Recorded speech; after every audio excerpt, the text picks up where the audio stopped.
Hello and welcome to the Strong, Healthy, Happy podcast. Oh, it's a lovely hot day today. I'm very pleased to be here. And I like the hot weather because it's getting me well into the mood for my holiday. I am 1 week away from going on holiday. I'm trying to not do a countdown, but at the same time, I'm doing a countdown because I'm sharing with you through my social media what I'm doing each day in preparation for my holiday. So I feel good in myself and my body. And more importantly, I generally feel my best when I get on holiday. And I do want to insert here that whether I was going on holiday or not, I would still be doing these things. And you may be watching my videos thinking, well, boring, boring. She's doing the same things. And this is the exact point that I want to make through me sharing what I'm doing in preparation to my holiday, because it is boring, because the basics are boring, but the basics work. And this is what I'm hoping to get across. And if you listen to my previous episode about how to feel good on holiday, I talked about all the other approaches that maybe you've used in the past. I know I have in the past, not anymore, not for some time now, but the way generally people sometimes approach their holiday is in a very restrictive way. And as if you listen to the podcast, I'm not going to go into it on this episode, but do listen to the podcast because nothing about my approach has been extreme. It certainly hasn't been over restrictive. Have there been times of compromise? Like, yes, absolutely.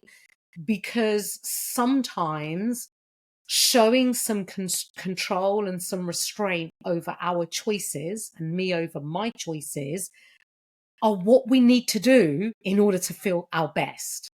And it's in our best interest. So I'm going to talk about what I've been doing, the compromises I've made. And by the time you listen to this podcast, I will either be in transit on my going to Albania, which is where I'm going, or I will already have arrived and you can see what I'm up to. Go check out my social media. All my handles and social media is in the show notes. Do comment and interact with my posts because I will be updating you on my holiday, what I'm doing and how things are going. So I'm still 1 week away from going away at the time of recording this podcast. You're not going to be listening to this podcast until I'm actually on my holiday. I am going to update you on how my preparation to go on my holiday in exactly 1 week's time is going. And what I'm planning to do in this final week ahead of my holiday so that I go on holiday feeling good in myself, feeling comfortable in my body, and generally feeling my best. And it's really important that I add in here that whether I was going on holiday or not, I would be doing the same things because the very things I'm doing in preparation for my holiday are the things that I do consistently in my day to day life, no matter what time of year it is or what I'm trying to feel good for. I want to feel good in daily life.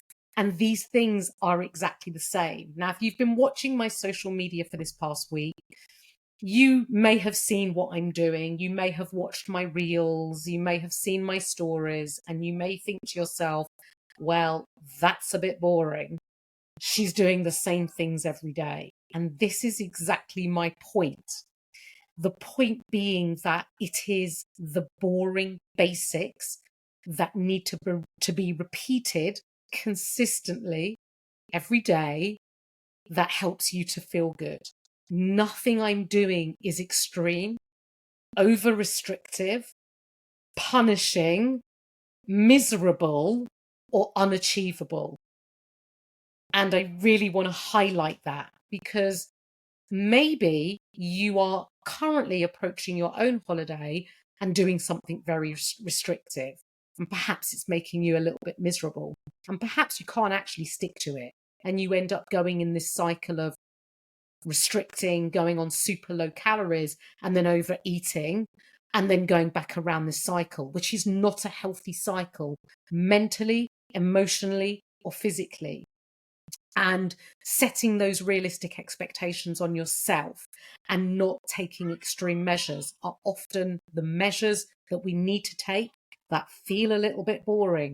They are not anything amazing, exciting, or new revelations that are going to help you achieve your results. But these are the very things that you need to be doing. And by not making them over restrictive, it means that they're sustainable and manageable and achievable for you to do consistently. What the purpose of today's episode is to share with you how this past week has gone and what I'm planning for the week ahead, and hopefully inspire and encourage you to do something similar within your expectations, because your life looks different to mine and your start point might look different to mine.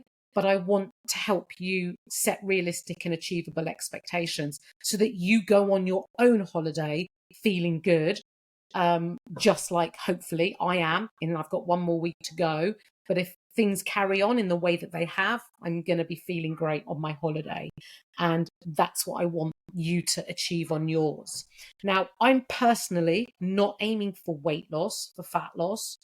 I just want to feel good in myself. And usually what makes me feel good in myself are doing things that take care of myself, that show me that I'm taking care of myself, and doing the things that make me feel good. Because when I feel good, I keep repeating these same things, and then I continue to feel good, and then I continue to keep doing them so that I continue to feel good. And it's this cycle. Now, if your goal is to lose some weight, you will lose weight as a byproduct of doing what I'm sharing with you and what I talked about in my previous podcast. The difference is you need to be doing these things, but being mindful of eating a little less so that you're in a calorie deficit, a small calorie deficit, so it's achievable, manageable, sustainable. You're able to stick to it, not just for a day, but consistently. You will lose weight as a byproduct from doing the things that I'm going to share with you that I've been doing. So in this past week, what I've been doing, let's start with nutrition. What have I been doing with my nutrition? I have been prioritizing protein at every meal. Protein being, for me, I eat meat, so that's usually animal based protein. But if you're vegetarian or vegan, you would have plant-based protein, and I prioritize protein at each of my meals. Alongside protein, I will then prioritize veg, salad, or fruit, depending the meal type, and I will have this in abundance. Or to put it bluntly, I have a shit ton of veg or salad at my meals. I tend to have savory based meals. So my breakfast tends to be eggs, chicken sausages, savory. So I don't usually add fruit to my meals, but I add a shit ton of veg. I tend to use my fruit when I snack, and I have it alongside high protein yogurt, like 0% Greek yogurt I tend to have, or maybe a protein pudding, something like that. But I have all my fruit, and I eat a lot of fruit. It tends to be in the evening as my evening snack, alongside a source of protein alongside it. But you may have a breakfast, perhaps, that lends itself to fruit. And I would encourage you to add lots of fruit like berries, kiwis, satsumas, any fruit that you enjoy. But if your goal is weight loss, then you want to have the fruit where you can get more bang for your buck.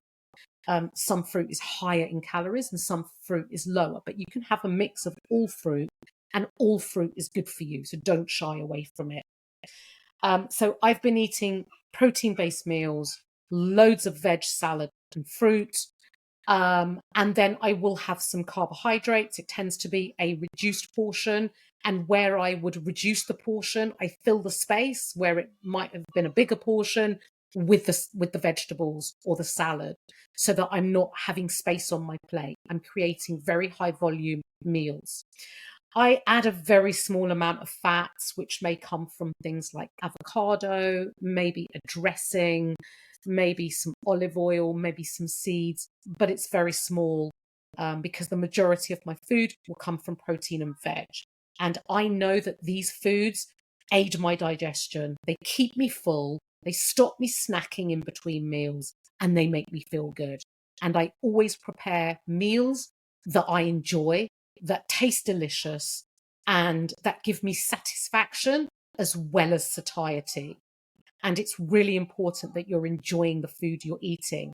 You don't need to be eating diet food, what I call diet food, a carrot stick and cottage cheese if you don't like cottage cheese, or a cup of soup, or a minuscule amount because you're, in inverted commas, on a diet, because all that will do is potentially lead to you overeating and snacking in the evening. And better you had a bit more of a substantial meal and reduce the likelihood of that evening snacking. So I have 3 meals a day. I tend to not eat my first meal till 10 o'clock in the morning, purely because I get up early and I usually do an early work block in the morning. My brain is super active at like 6:30 in the morning, and I take full advantage of that, and I work, and then I will have a coffee and I will work, and then I'm ready for breakfast, and I have an appetite and I'm ready for breakfast. And so meal timing is really important, not skipping meals. It may sound attractive to skip a meal and a great way to save calories, but it will usually bite you in the bum when you can't stop snacking in the evening. So 3 substantial protein-based, high fiber meals every day. You will see from my social media, my breakfast tends to be the same, maybe versions. Sometimes I scramble my eggs. Sometimes I might have a poached egg, but the basis of my breakfast is very similar. And lunch, again, is pretty the same. Tends to be chicken wrap, chicken sandwich, chicken salad, something like that. I tend to batch cook some seasoned chicken at the beginning of the week, and then I can portion it out through the week. I don't have to think about what I'm having for lunch. I know it's chicken, but how I compile that chicken might change at each meal. I exercise regularly. I exercise in the gym 3 to 4 times a week. I try and get a run in once a week and a swim in once a week. And I tend to do something most days. I may do yoga, and I always have at least one complete day of rest from any form of exercise. But across the other days, I will tend to do something. It doesn't always have to be high intensity exercise. Sometimes it may be resistance exercise that's in a very controlled way. Sometimes I may do more conditioning style workouts that get my heart rate up. And it will vary, but resistance training is a priority. It's very beneficial for health, for toning, for well-being, for many reasons. Today's podcast is not the podcast to get into it, but my message to you is incorporate the exercise that you enjoy and do it consistently. I also make sure I get my steps in. Now, I usually tend to aim for around 15,000 steps. It's what I can achieve without too much effort. And I do want to share with you that I have a sedentary job. I'm sat at my laptop for at least 8 hours of a day, and I still manage to get those amount of steps in. I'm used to having a very high step count. It's something that I don't find too difficult. I'm not suggesting that you hit the same steps as me. If you're currently hitting 7,000 steps a day, aim for 8,000, 9,000, and look at where you're at and what would be realistic for you to increase and be able to achieve. Remember, you always want to set yourself up for success. Some tips I would give you to increase your steps that don't take too much effort is I often get up and out my chair, move about. If I'm on a call, I will tend to sort of move or fidget. Even me, just using hand gestures is fidgeting. That accumulates your steps. I don't make things easy for myself. So I work in a garden office. If I have 5 things to bring out with me, I tend to bring my laptop in at night. I might have a coffee. I might have a bottle of squash that I drink through the day. I might have my mobile, my AirPods, etc. I will not pile myself up and do it in one journey. I will split it into 2 or 3, and therefore I'm back and forwards and I'm naturally increasing my steps. If I need the loo, I tend to use the toilet upstairs, so it makes me go up the stairs as opposed to just going to the nearest toilet downstairs. It's another way of getting my steps in. I do have a dog, so I do take my dog out at lunchtime and get some steps in at lunchtime. My dog is 10. He's getting very slow. If you've seen him on my stories, you'll know exactly what I mean. And sometimes he doesn't want a second walk of the day, but I tend to enjoy an evening walk, especially in this weather and the lighter evenings. And so I'll either take him or go on my own and get some, like just go on a 20-minute walk in the evening. I move about my house a lot, cooking, cleaning. I don't do much cleaning actually. Cooking, laundry, up and down the stairs, and I never make things easy for myself. When I drive to the gym, I drive the furthest point away, so it makes me walk to the entrance. I do the same for grocery shopping and anything else that I need to get to. So think of ways that you can increase your steps in a way that fits in with your work, your lifestyle, and how your day looks. Perhaps you have younger children and you're walking them to school. Maybe walk instead of drive. Or if you do have to drive, maybe park a little bit further away. So it encourages you to walk that last part with your kids. The other thing I prioritize is sleep. Now, this past week has not been the best for me getting myself to bed. I've had a lot on this past week. I've had quite a bit of research go into my Albania trip. We're moving around, we're doing different things. And I'm checking all my arrangements. I'm needing to book trips, and I tend to do these in the evening and not impact my working day when I'm focusing on my clients. And so it's kept me up later than I would like. I set myself a bedtime, and I'm usually pretty strict at adhering to it and getting myself up to bed. But it's been a bit slack this past week. So my intention for this week ahead is to get to bed earlier. Because I always get up around 6:10 in the morning, so I can get to my desk at 6:30 and start my day. And starting my day earlier enables me to have more time to go to the gym, to get my steps in, and to do the things that I want to do. But I have had the added impact of just sorting the last final things for my holiday. And I'm taking all my kids with me as well as the husband. So I've got one son who still hasn't decided if he's coming. He's every minute he's in, he's not, he's in, he's not, he's not. So I have to keep looking for accommodation options and change bookings, etc. But hopefully he will join us, and then we will all be together, which will be lovely. So if you don't have a bedtime routine, I would encourage you to set yourself a bedtime and wake time. And the other reason why it's important is it will help will help regulate your circadian rhythm. It will help you also when it comes to feeling good.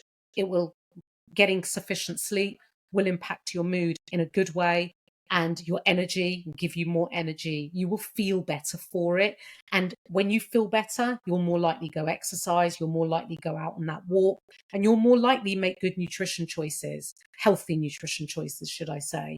And so getting sleep and sufficient sleep is really important. If you're going through perimenopause and your sleep is impacted, think about creating the environment in your room ahead of you going upstairs to bed. Draw your curtains, make sure it's airy, windows are open, and that the mood is set for when you go upstairs.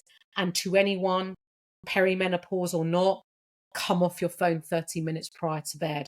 You lying in bed, scrolling on your phone is not the way to wind down before bed, and you're stimulating yourself and making it more difficult for you to wind down and get to sleep. So I would recommend you come off your phone at least 30 minutes prior to bed. And if you're a coffee drinker, try not to drink coffee past 1, 2 o'clock at the latest, because caffeine and the effects of caffeine can stay in your system and delay the effects of that caffeine consumption. So I would reduce caffeine intake. The other thing you will see that I've been doing this past week to feel my best when I go on holiday is I've been consistent with all those things that I've talked about. Now, I have had a weekend when my daughter turned 17, my younger brother turned 50, which just makes me sound really old because I'm older than him. I've had celebrations. I've been out for lunch. There was food at my brother's party later on the same day in the evening. I've had birthday cake and all different food types knocking about the house and also at the parties I've been to. And I have made compromises. So, for example, at lunch for my daughter's birthday, we went out for steak. I had steak and salad. I didn't have any starter or dessert.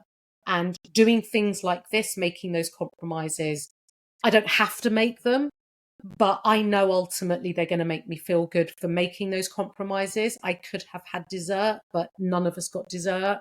And I actually didn't fancy any of the starters. And I know not to eat just for the sake of it. And it was a 2-course kind of set menu. And I just put my starter in the center of the table and everyone just picked and enjoyed it and shared it. But I did enjoy birthday cake. I probably enjoyed a little bit too much birthday cake, but I made my decisions very consciously. I tried to add in to the birthday cake, so it wasn't just a piece of birthday cake. I added in some fruit on the side to make it a bit more of a filling snack. I call it a snack, but whatever you want to call it. But yeah, did I eat too much birthday cake? Probably. Did I let it spiral out of control? No. Did I let it carry on and affect my next choices? No. Did it carry on the next day? No. So it's about making choices. They may not be, you may perceive them as not in line with your goal or how you want to feel, but just enjoy it, move on, and don't let it spiral out of control. It doesn't need to lead to you thinking you've ruined things, hit the fuck it bucket, and end up eating the whole rest of the cake and 15 other things on top of it. So just get on with your day. The impact from me eating a little bit too much cake is probably not going to impact me because consistently for 6 other days, I've been really consistent. So it's what you do most of the time that makes that you are an average of what you do most of the time.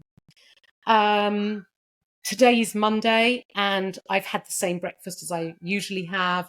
I've had the same lunch as I've usually had. And I'm going to be preparing dinner. I don't know what yet because I'm sat here recording a podcast, but I do need to get on with it. I've got some options and I'm going to cook, and it will be high protein and veg based with some obviously carbs and fats in there as well. And for this week ahead, I'm going to be prioritizing sleep. I do have a lot of work on in preparation and ahead of my holiday. But nothing I do this week will be extreme. I'm not looking for miracles in a week. I just want to feel my best. And I know to feel my best, I just need to be consistent with doing the same things that I've been doing. And for you, the listener, if you don't have a holiday and you're looking to feel your best for day-to-day life, or you have a holiday upcoming, just do these things and you will feel good. Like I said at the beginning of this podcast, if you do want to lose some body fat ahead of your holiday, do the things that I'm talking about, but you need to be in a little bit of a calorie deficit, which means, an easy way to look at it, I've talked about this on one of my podcasts before, is you want to eat to about 80% full. So if you think 100% is you being 100% full, if you leave a little bit wanting at the end of your meal, that's usually signaling you being in a calorie deficit. You don't want to eat past being mildly full. If you're eating to 100% fullness, you're likely going to be at a maintenance, which is where you maintain the weight you're at. If you eat past fullness, you're potentially going to gain weight.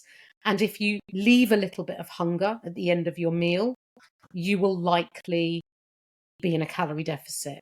When it comes to snacking, I would say you want to try and reduce snacking. It slows down your energy during the day, keep your 3 meals in a day, and the likelihood of you needing a snack will reduce. Sometimes between lunch and dinner, it may go over 4 hours, in which case have a snack, make it protein based, and enjoy a protein based snack. It will keep you full and will keep you going until dinner. Now, I'm also a big believer in including a bit of what you fancy because it helps with adherence. And hey, life's too short not to enjoy all foods, and all food is inclusive. And when I coach my clients, there's nothing that they can't have.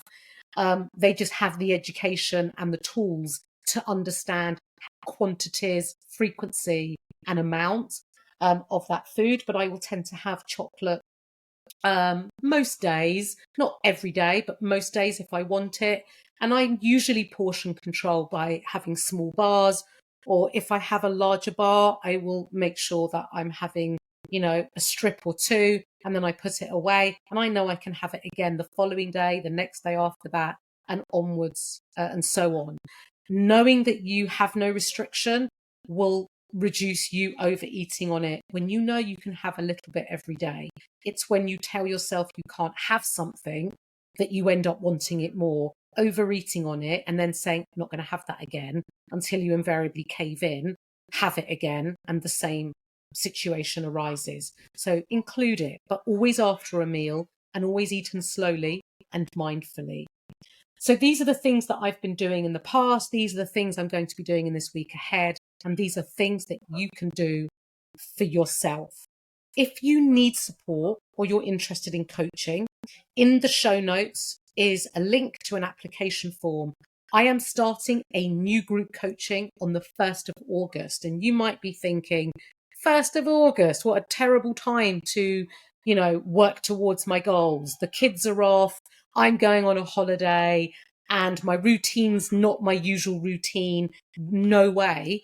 I want you to flip that on its head. It is exactly the right time for you to start coaching, because you will learn how to enjoy your holiday, not go balls to the walls and come home feeling awful. I want you to come home as good as when you went.